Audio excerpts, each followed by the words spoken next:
But what I want to give you is kind of, from my perspective at least, is kind of like the spiritual back end of the things that she was talking about. The idea that, and I think it is connected, like the things that she expressed are kind of like an external, modern expression of things that are much deeper in our culture, deeper in our tradition. The things that I, at least, learned from my teachers, and they learned from their teachers, and they learned from their teachers. And I think that when you look at our sources, you see them very, very powerfully. I'm going to start with the idea of something we read in the Parashat Shavua last week. The idea about Avraham Avinu, right? Avraham Avinu is sent forth from his land, right? Lech Lecha. And what's he told to go do?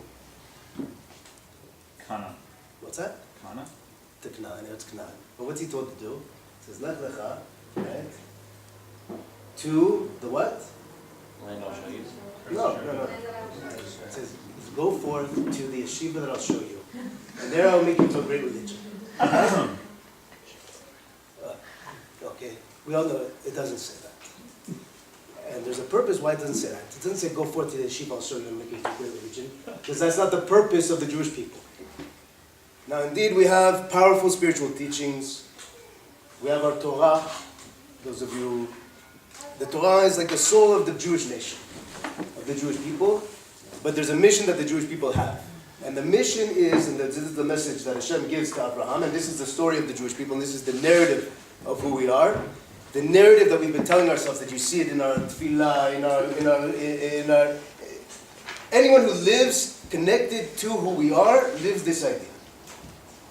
Not go forth to the great academy, university, yeshiva that I'll show you and make you into a great religion. That's the dream of Christianity. That's the dream of Islam. Those are universal religions. They're called universal religion. The word Catholicism means what? Universal. The idea that all the world one day will become Christian, or that all the world one day will become Muslim. We have a universal religion for everyone. That's not the mission of the Jewish people. How do I know? Because it says, go forth to what? The land that I'll show you. And there, in a land, one land and other lands. To one land and not other lands. That's particularist. That's narrow. One land and not the other lands. Go forth to that land. And there I'll make you into what? A great nation. You are one nation, and there's 70 nations of the world. You're separate. You have a particular mission. You are a narrow, what we could maybe call narrow nationalism. That's what it sounds like. A land and a nation, a people. That's national, like a narrow nationalism. But then we get to the trick. Okay, what's the trick? The trick is the message that Hashem says, what is the purpose of you becoming a particular nation in a particular land? ונברכו בך כל משפחות האדמה.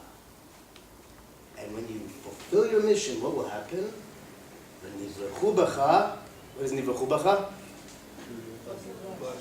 Wrong. If it said, be blessed, it says it in another place in the Torah, hitparchu. Yitparchu, right? Is the hitpael of Nevarech, to be blessed. What is nivrechu? Will bless. No, it's also passive. But nivrechu, look, it also means blessed. I'm not going to lie to you. I'll give you the drush. But if you look at a deeper sense, and this is a very powerful idea, and I think we have to understand it because it's a very deep idea and it's a true idea. Nivrechu b'cha, what is, there's an action, like Danit mentioned that we have a farm, a ranch in the Judean hills, okay? And there we have vineyards, right? You guys saw the vineyards. Those are there right now, in the back. We have vineyards next to us.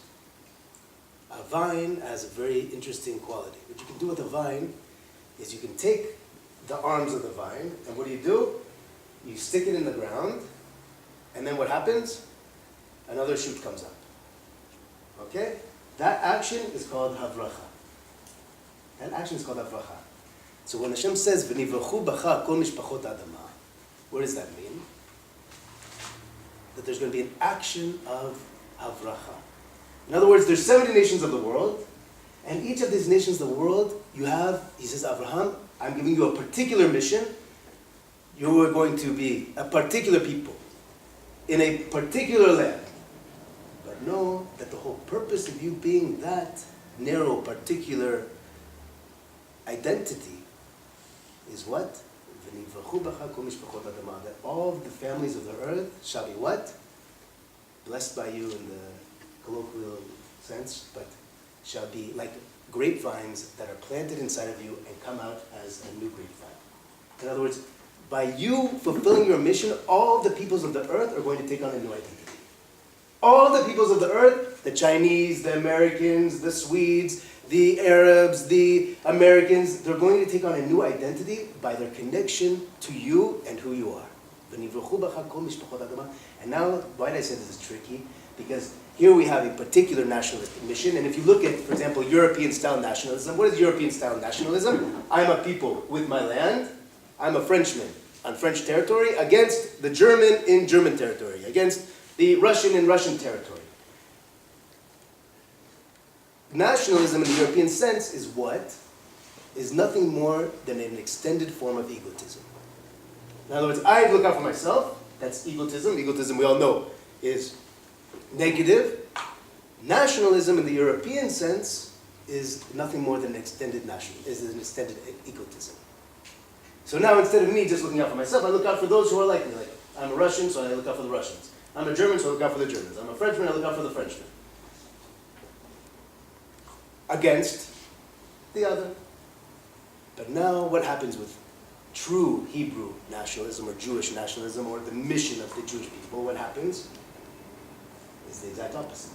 By you being who you really are, how are you fulfilling who you really are? Not by being against the nations of the world, but by being what? Like unifying? A connector between the nations of the world. A transformer of the nations of the world for their good. And that is the national mission of the Jewish people. The national mission of the Jewish people is a universal mission that's different from the universal mission of the West, different than universal missions of Christianity or Islam, who transform everyone into what they are. And that's the Hebrew mission. That's the mission of the Jewish people. Rav Yehuda Levi, in his book, the Kuzari, have you guys studied Kuzari? If you haven't, you definitely should. He compares the Jewish people to what? Does anyone know? The Christians. What's that? The Christians and the Muslims. Well, that's true. He's in a dialogue with the Christians and Muslims, but he has a The heart. Thank you very much. I see you've read it. He compares the Jewish people to, he says the Jewish people and the nations of the world are like what? The heart and the limbs. In other words, the heart has a specific purpose. But the heart can't live by itself. Every nation of the world has its specific purpose. One is the eye, one is the leg, one is the lungs, one is the brain, one is the spinal cord. None of these pieces can live by itself. The Jewish people has a specific purpose within that. He calls it the heart, and we can discuss what that means. Like it's the part of the body maybe that brings everything from the outside into it, like the blood, right? And then pushes it back out. Like moves. It's the catalyst for the movement of the flow of information, the flow of spirituality, the flow of ideas throughout the limbs of the body. But the heart by itself can't live. Has anyone seen a heart just sitting by itself? The heart can't live by itself. When it says in the Pasuk, Ba'amim lo yitchashev, people like a lot of times they think that the idea of that is that we shouldn't take account of the nations. But that's the exact opposite. Lo yitchashev, that means we are not counted among the nations. That's the actual meaning. Lo yitchashev in modern Hebrew, it's a distortion. A lot of times we have to know. Modern Hebrew, when we speak modern Hebrew, for those of you who do, many times you misunderstand the psukim, the original verses, because the modern Hebrew is a little bit different than the biblical Hebrew. The idea is not that we shall not take account of the nations. It's that we are not counted among the nations. In other words, there's 70 nations in the world, and we are nation number 71, and we have a specific purpose in this world to do a specific job. Okay, and that's the idea of the heart.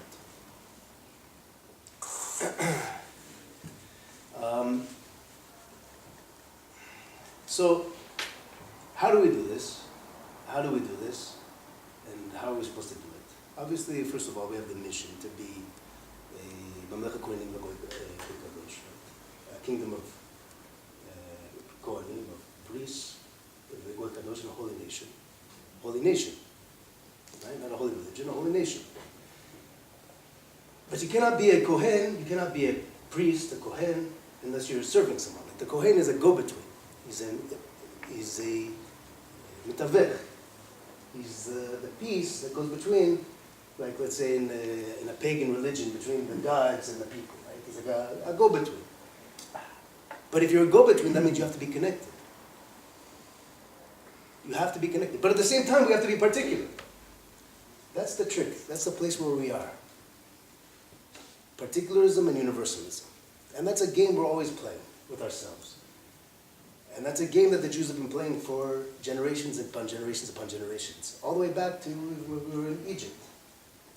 Where we almost assimilated into Egypt. But no, we kept on to our names and our, what else? Our dress and what else? Language. Our language. And with that we were saved. But you know, we were sacrificing to the gods of Egypt. How do I know? Yechezkel says it. Our own prophets say, whenever I talk to Muslims and they say, or people get upset that in the Quran it says all these bad things about the Jews, it does. But it doesn't say anything nearly as bad as our own prophets say about us. There's not one thing in the Quran that we didn't say about ourselves first. It's true. I don't know if that gives them the right to say it, but that's the truth. Guys, when we celebrate Passover, what are we celebrating? We're celebrating the freedom of what? 600,000 idol worshippers from Egypt. That's what we were. That's what the prophet says that we were. And when we came out of Egypt, what did we bring with us from Egypt? Silver, gold. We brought out with us all the treasures out of Egypt. And what did we do with all those treasures? Use Was that? Oh, so who's right? What did we do, guys? We did the mission of the Jewish people. Some of that gold, some of those treasures of Egypt ended up going to the golden calf, right? And some of those treasures ended up going to the Mishkan. What did we do? That's what the Jewish people do, guys. That's how Hashem created us. Amzu yatzarti tilati, tilati yisaperu. This people was created. This nation was created. That's our story. We were created forcibly. Hashem forced us to be created. He created us. And whether we like it or not, tilati yisaperu. We were going to tell His glory. Whether we like it or not. And so what does He do? He throws us into Egypt. And we get into Egypt and we almost totally assimilate into Egypt, right? Last second, we're born out of Egypt and we take with us everything that Egypt had, for good and for bad. All of the gold of Egypt, all the treasures of Egypt. And then what do? We go to the desert and we start to sort it out. Some of it goes to the golden calf, some of it goes to the Mishkan. Everyone knows what the Mishkan is, right? Yes? The tabernacle, right? It's called tabernacle. Some of it goes to the golden calf, some of it goes to this. And when we went to Babylon, the same thing, Babel. We took all the treasures out of Babel. Some for good and some for bad. We went underneath the Persians. Same thing. Underneath the Greeks. Same thing. Underneath the Romans. The same thing. And in the latest exodus from Europe, same thing. We brought a bunch of treasures with us from Europe. We brought with us democracy. We brought with us technologies, maybe. We brought with us a bunch of isms And now what's our job? Some of it goes to the golden calf, and some of it goes to the Mishkan. And the job of the Jewish people is to be the heart. You take everything in, filter it out, and send it back out to the world. That's the mission of the Jewish people. In fact, a lot of people say, are there any ancient Egyptians left? Are there any ancient Egyptians left? And the answer is that there are. Who were the last ancient Egyptians? Optics? What's that? Optics? Coptics, they probably say that as well. Us? That's right. No. We are the remnant of ancient Egypt. In other words, the Jewish people throughout history has been the hard drive of humanity. The idea in the Kabbalah, like in the Torah Sod, is what's called Likud Nitzotzot. Has anyone heard that term before? Likud Nitzotzot is the idea that there are all these divine sparks spread throughout the world. And what's our job? To go around with like a little Easter bunny basket, right? And pick up all the little sparks of holiness, everywhere that they are. And what are we supposed to do with them? We bring them back, and we reassemble them, and we raise them up to a higher level. So for example, like if you look at, do you know we have Egyptian jewelry that we wear? Do you guys know that? What's the Egyptian jewelry we wear? Is that the, this thing, the hand thing? The hand thing. Yeah, I don't know. There is a hand thing. Yeah. What is that? Hamza. Ah, that was talking about. I know that. No. Not only that, we have a mitzvah to wear Egyptian jewelry. You guys know that? We have a mitzvah to wear Egyptian jewelry. It's one of the 613 commandments. Actually, there's two of them. Does anyone know? What's that? Tefillin? Tefillin? How do I know that tefillin is Egyptian jewelry? Right? What is it? Totefot. What's the word totefot mean? No one knows. Black. What the heck's a phylactery? Totefot, it says in the Gemara, Rabbi Akiva says, it's an African word. Right? Why? Because that is the memory of the Yetziat Mitzrayim, the memory of the Exodus from Egypt. We wear what? The same thing that Pharaoh was wearing. What did Pharaoh wear? What do you see every time you see a little Pharaoh? What does he have on his head? Tefillin. Except that his tefillin looks like what? Snake. A snake. And what is our tefillin? Davka. The snake, what's a snake? Circular. Like the idea of circularity. What is circularity? Circularity is nature, right? Sun comes up, sun comes down, winter, spring, blah, blah, blah, blah, blah. Goes around and around, what's up is down, what's down is up. There's no up and down, there's no right and left. That's circular, that's called the snake. That's what's called the snake. That's nature. That's what's called Tachat HaShemesh in Kohelet. There's nothing new under the sun. True, there's nothing new under the sun. Everything is circular, comes back and forth, back and forth, back and forth. That's Egypt. Egypt made holy the idea that there's nothing outside of nature, that all of holiness is within nature, that nature is circular, and that's the snake. But then we came and we took that idea, and there's something true in that idea. There's something very true in that idea. There's an aspect of truth in that idea. So we have to preserve that, but it's not the whole truth. It's a piece of the truth. Because also, it's true there's nothing new under the sun, but there's something always new about the sun. And that's what's called the straight line. Because the straight line has an up and a down. It has a right and a left. It's the exact opposite of the snake. And therefore, we took the snake and we made it what? Square. And that's how we raised up Egypt. And that's how we were all ancient Egyptians, because we retained within ourselves the memory. That's just a symbol. But think about our peoplehood. Think about our people that we've been passed on. We are the descendants of people that lived hundreds of years in Egypt. And you think that didn't leave a mark upon who we are? We took away all the treasures of Egypt. And if we did our job, then all of the good things that were in Egypt are retained within who we are. Like the tefillin. Babylon, we took the monks of Babylon. Persia, we took things. Greece, wow, how much did we take from Yavan? Rome. And as the world, humanity advances, we take more and more. We have a better, and we have a more important, and maybe a more exact job to perform.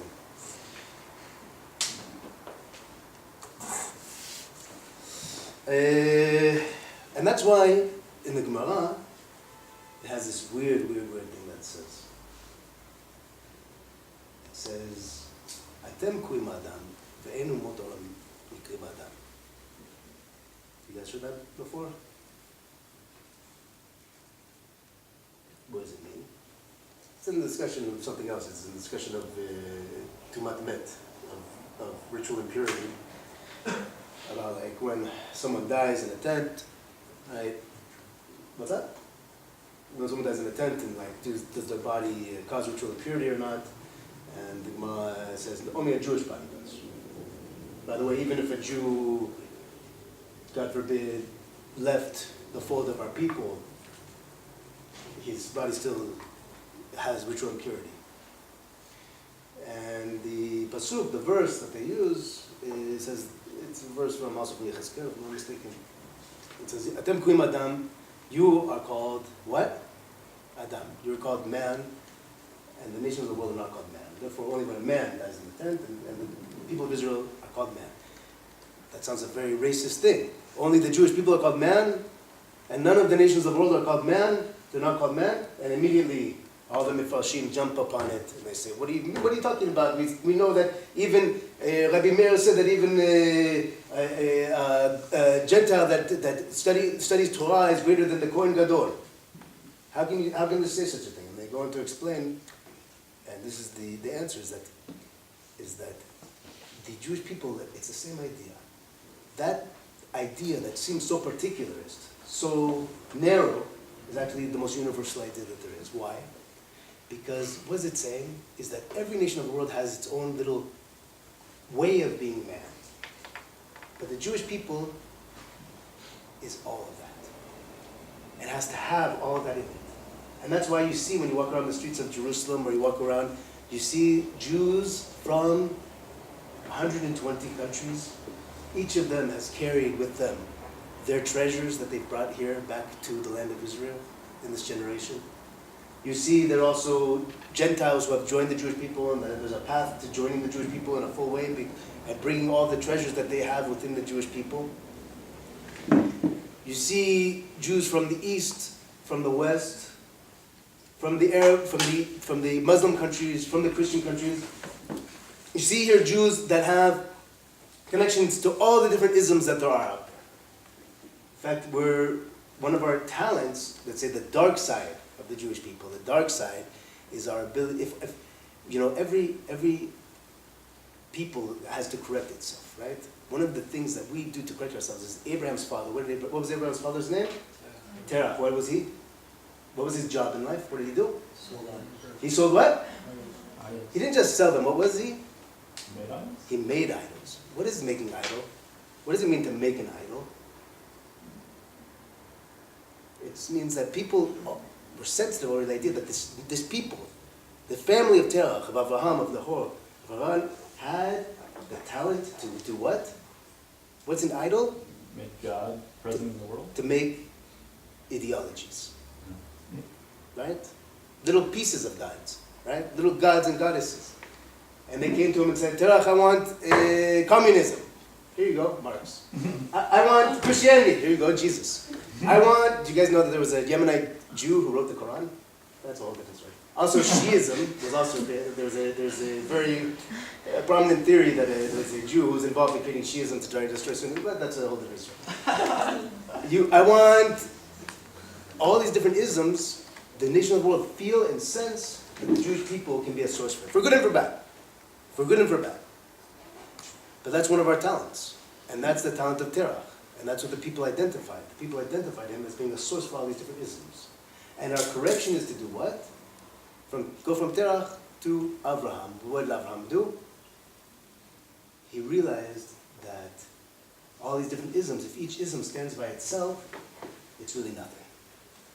Only when you have the totality of the whole, then you have something real. Shema Yisrael Hashem Elokeinu, Hashem. No one knows the pasuk. I think. Echad, that's good. One guy knows it very well. Okay, Shema Yisrael Hashem Elokeinu, Hashem Echad. Echad. The unity, the total unity of all these ideas. So, what is our job in this generation, really, with this out, maybe finish. And I'll open up if you guys want to say anything. We have to understand something. And the land of Israel is located very strategically. Exactly at the point where all the continents meet. Africa, Europe, Asia. We're right in between Christian Europe and like the Muslim Middle East. The West goes according to which calendar? Solar calendar. The Islamic world goes according to what calendar? The lunar calendar. What do we go according to? Both. The solar and the lunar. Okay? In other words, we are a combination, and we have to be a combination of all these treasures of all the different worlds. The idea of kibbutz galuyot, the ingathering of the exiles, you know, there's only one place in the world, there's Jews everywhere in the world, there's only one place where there's no Jews. Where is that place? California. I've met Jews in California. The Arctic. I'm sure there's a Jew in the Arctic. There's only one place in the world where there are no Jews. You know where? Israel. Everyone here is a Moroccan, a Polish, Yemenite, Persian, Moroccan, Ethiopian. That's the reality. Like there's no such thing as just a Jew here. You're one of those. What does that mean? And I heard an interesting thing. It's very funny. Like what the United Nations tries to do with suits and ties, right, to make some kind of harmony in the world, Alec, some kind of harmony in the world, okay, is what we are doing in our real everyday life here in this city and in this land. Because when a Moroccan Jew and a Polish Jew meet, right, what's actually happening is a Moroccan Goy and a Polish Goy are meeting through two Jews. Because that Moroccan Jew is taking with him all the treasures of Morocco through the prism of the Jewish people, and the Polish Jew is taking with him all the treasures of Poland through the prism of the Jewish people, and then when they, you know, then we have like, what did we have the soup the other night? We had the kube and knedlach together. You know, the soup. And, Actually, though, it was really good. was it good? Yeah, sorry. What is the other one? What? Kube? Lach? What is knedlach? Knedlach. Tomato. Like matzo ball. Matzo. Oh. Matzo ball and kube together. And that's what we're doing really in real life. So that's what we're trying to do here. And let me just say maybe one last thing, and with this we'll finish, is it's not taking more than a second. Is that right? Okay. Like the Torah, like I was saying, has the universal aspects and the particular aspects. But in fact, our Midrash, when it talks about the revelation of the Torah, talks about the idea in the Midrash, and the end of the Sefer Dvarim, it talks about the idea that when the Torah was revealed to the Jewish people, it was actually revealed in several languages. It was revealed in several languages, like Harparan and Seir, right? And it says, what is Harparan? That's in the Arabic language. So like the Arabs, when they hear the Torah, what do they hear? It becomes like Islam. And Seir is Edom, Esav. And what is that? When Esav hears, what is that? Rome. What does Rome hear? It becomes Christianity, right? It becomes into that thing. But Torah tzivah lanu Moshe. And we have a special relationship with the Torah that we have to be able to understand. Every people, when we look at the totality of the world, has a special mission. Every nation has a particular mission. And our job is to reach what we call unity and not uniformity. What is unity? Unity is you be you and I'll be me. And now let's harmonize between us. That's what it says when Avraham Avinu, it says Av, what's he called? Av ha-mon goyim. What is Av ha-mon goyim? The father of, as it translated, Av, the father of a multitude of nations. But another interpretation of that is Hamon. What does Hamon also mean? A ton. But okay, in the modern Hebrew, Hamon is a ton. Hamon is also, like we say it in Hatikva. What does the word Hamon mean? Like Hamon Agalim. What is Hamon Agalim? The humming of the waves. the harmony of the nations. And that's exactly one of the interpretations. So it's Av, not Hamon Goyim, not a multitude of nations, the father of the harmonization of the nations. One of the problems we have in this generation is that most of the universalisms that we encounter are, for the most part, are in fact masked efforts at cultural imperialism. Right. Masked efforts at cultural imperialism. In fact, I'll give you an example, like the American mindset. When the Americans, I don't know if you guys remember, you guys are pretty young, but when the United States decided to invade Iraq and kick out Saddam Hussein, there was this idea that led to this policy, which is that everyone in the world is actually, deep down, a good American. Some are revealed Americans and some are hidden Americans. Yeah. Okay? Those who are already revealed Americans, like watching NBA basketball, drink Coca-Cola, love democracy, and want to send their kids to a good college. Those people in the world who are not yet revealed Americans really want those things deep down, but they have Saddam Hussein on top of them, so they can't express that. And then what happened is the United States went in, destroyed Saddam Hussein, and what did they discover? They didn't want that. All of a sudden, there's like Shiites and Sunnis and Kurds and lions and tigers and bears. There's a whole bunch of problems. People are different.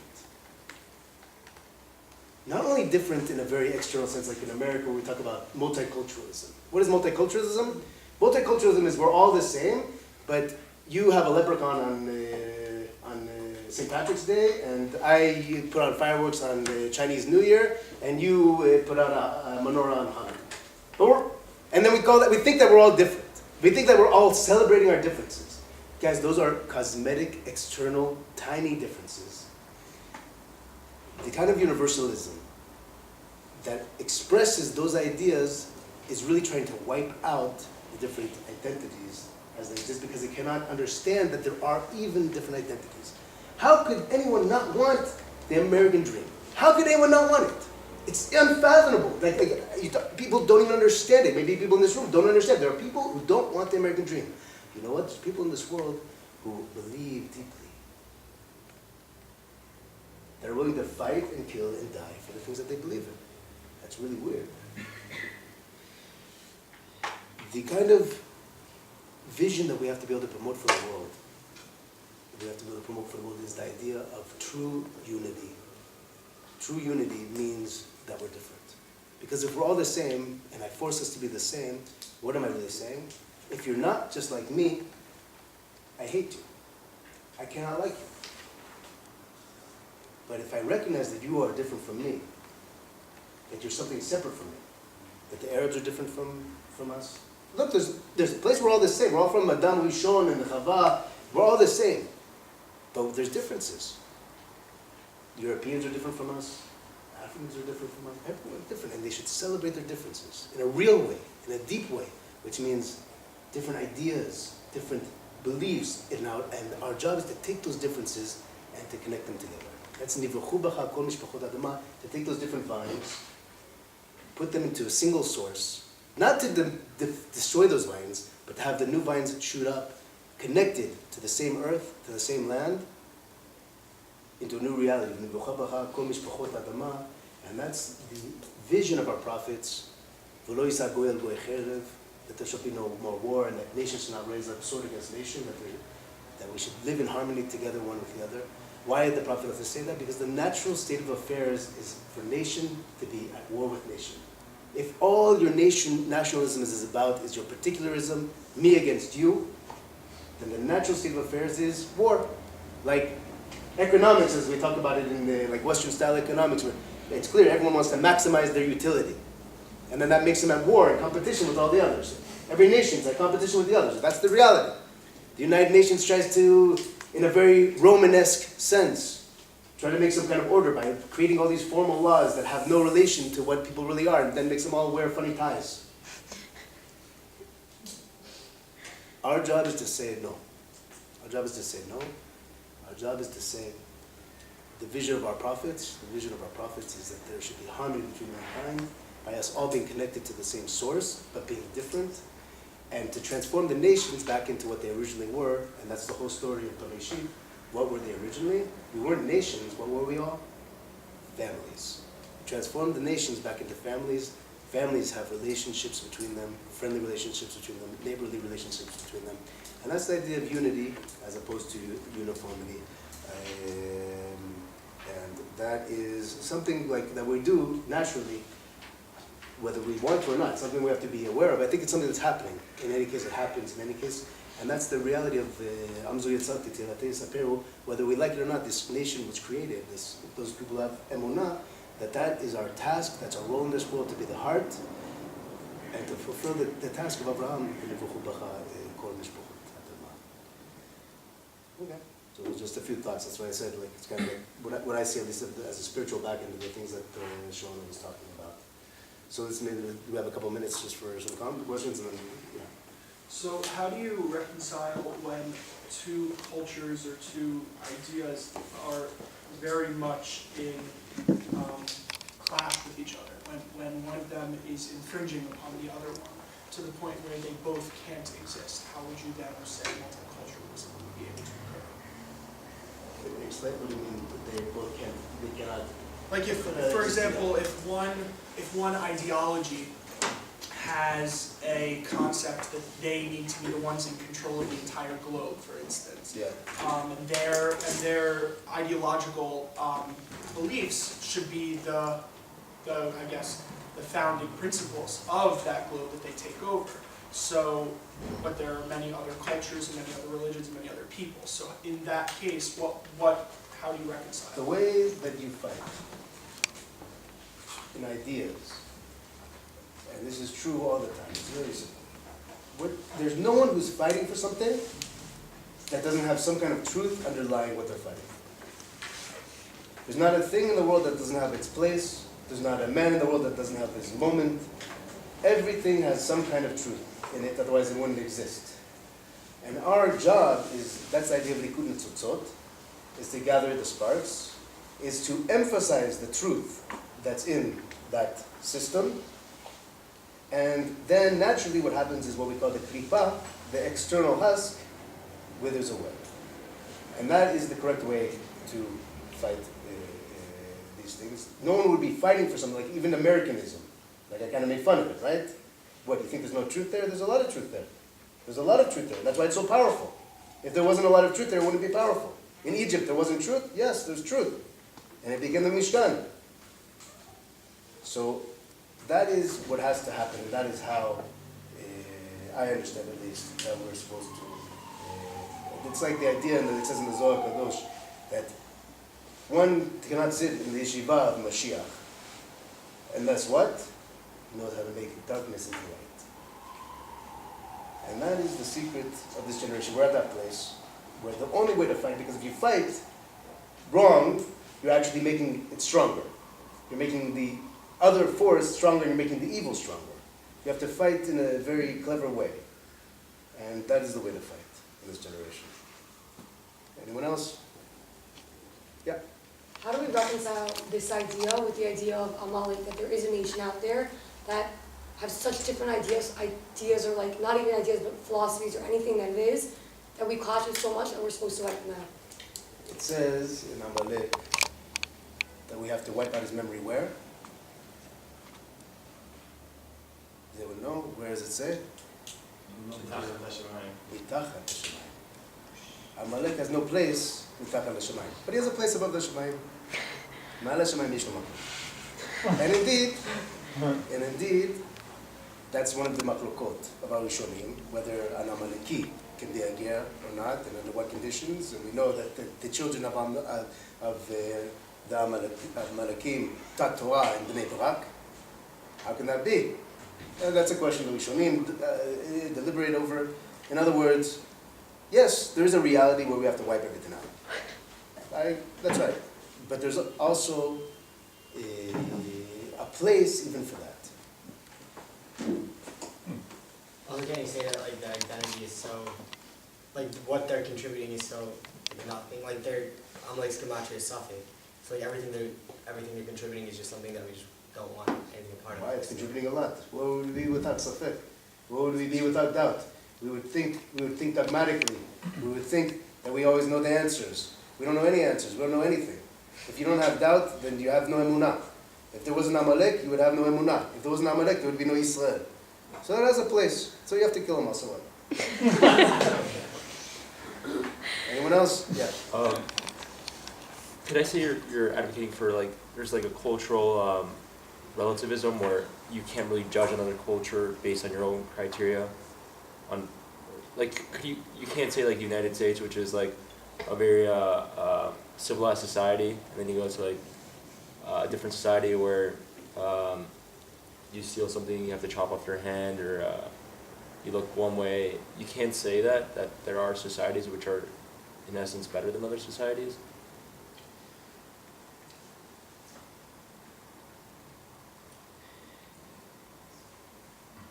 Modernism is people believing that they can judge societies. In other words, the Enlightenment that Sharona mentioned, right? Like Immanuel Kant, he talked about the idea. People like living at that time, they thought we're all on the, you know, the road to an enlightened society, and we're going to be all good, and everything's going to be great. I mean, everything fell apart, but there they had the idea that yes, there's more civilized and less civilized, there's more enlightened and less enlightened, and we can judge it. Postmodernism said what you said, like cultural relativism, says, no, we can't really judge between them because we don't know truth. We don't know what the truth is. We don't know, but they said something more than that. They said, not only do we not know what the truth is, there is no truth. There is no way to judge between the different cultures and civilizations. So they got themselves into trouble, like then you have cultures and civilizations doing evil things, and they have no way to judge them. I think that the Torah's idea is that there are these different groups, and there are these different truths, but our goal is to take all the different idols of Terach and to realize that there is a single source to all of them, and to aspire towards that single source. In other words, there is a truth, and we have to aspire towards that truth. And we have to, the truth is that which is most encompassing of all of the other truths.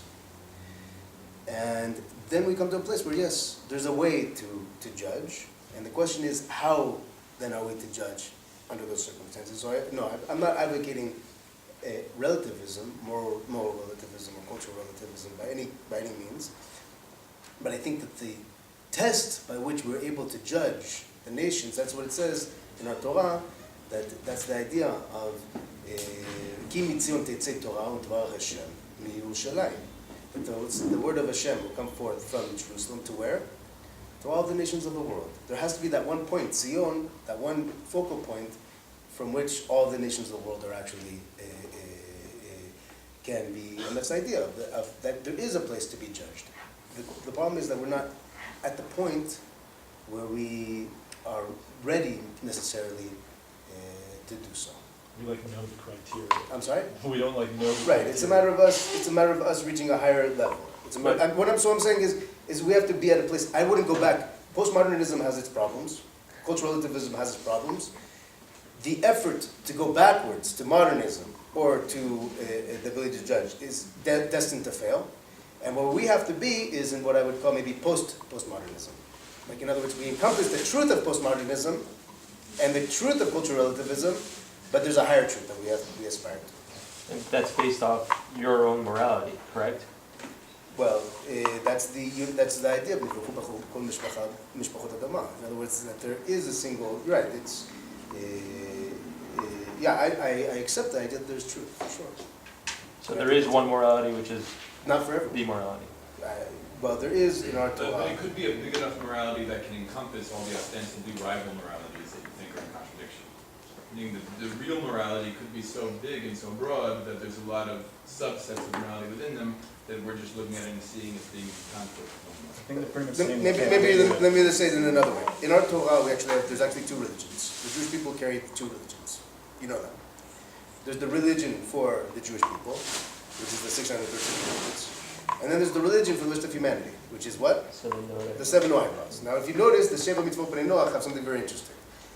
6 of them are negative. In other words, 6 of them, they're not telling you what to do, they're telling you what not to do. Don't kill anyone, don't steal, don't adulterate, don't worship idols, and so forth. don't cruel to the animals, and don't curse the holy.